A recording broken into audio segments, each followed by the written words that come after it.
अहमदाबाद में प्रधानमंत्री मोदी रैली को संबोधित कर रहे हैं। आपको सीधा लिए चलते हैं अहमदाबाद। उनमें देश की ऐसी विरासत को बचाने की ना सोच थी और ना ही राजनीतिक इच्छा शक्ति थी। एक तो विदेशी दृष्टि से भारत को देखने की आदत थी और दूसरी तुष्टीकरण की मजबूरी थी, जिसकी वजह से भारत की विरासत, हमारी महान धरोहर ऐसे ही तबाह होती गई।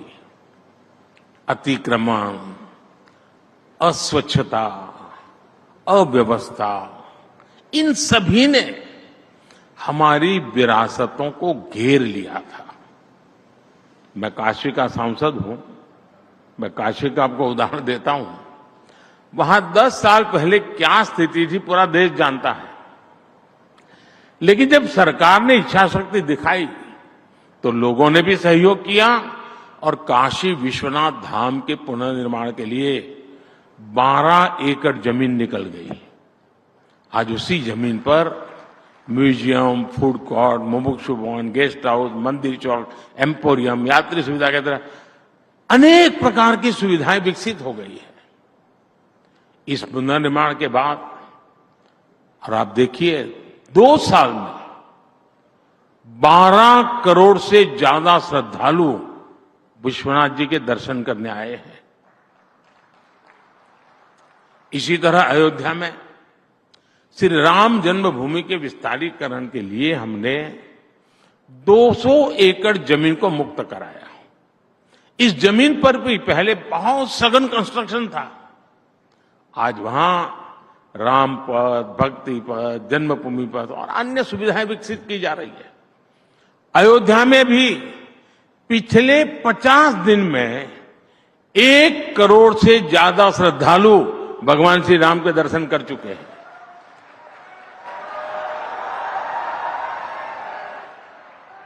कुछ ही दिन पहले मैंने द्वारिका जी में भी विकास के अनेक कार्यों का लोकार्पण किया।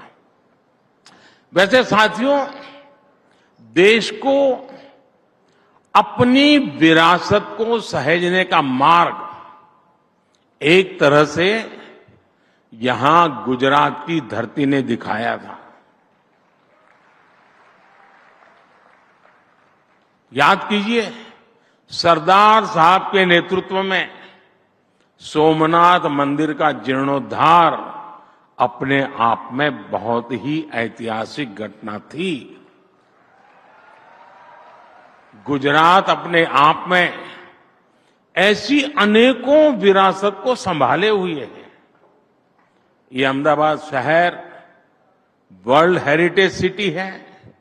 रानी की वाव, चांपानेर और धौलावीरा भी वर्ल्ड हेरिटेज में गिने जाते हैं। हजारों वर्ष पुराने पोर्ट सिटी लोथल की चर्चा दुनिया भर में है।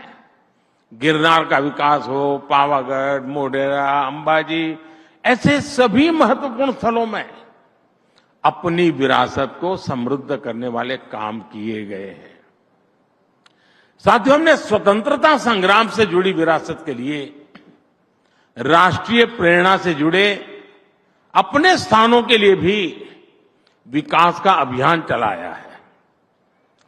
हमने दिल्ली में, आपने देखा होगा, एक राजपथ हुआ करता था।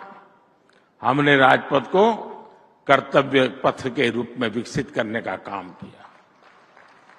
हमने कर्तव्य पथ पर नेताजी सुभाष चंद्र बोस की प्रतिमा स्थापित की। हमने अंडमान निकोबार द्वीप समूह में स्वतंत्रता संग्राम और नेताजी से जुड़े स्थानों का विकास किया, उन्हें सही पहचान भी दी। हमने बाबा साहब आम्बेडकर से जुड़े स्थानों का भी पंच तीर्थ के रूप में विकास किया।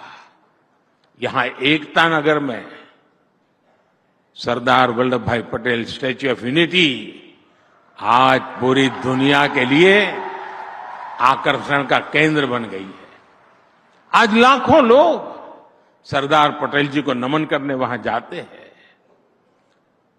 आप दांडी देखेंगे, वो कितना बदल दिया है। हजारों लोग दांडी जाते हैं आज। अब साबरमती आश्रम का विकास और विस्तार इस दिशा में एक और बड़ा कदम है। साथियों, भविष्य में आने वाली पीढ़ियां यहां इस आश्रम में आने वाले लोग यहां आकर ये समझ पाएंगे कि साबरमती के संत ने कैसे चरखे की ताकत से देश के जन मन को आंदोलित कर दिया था।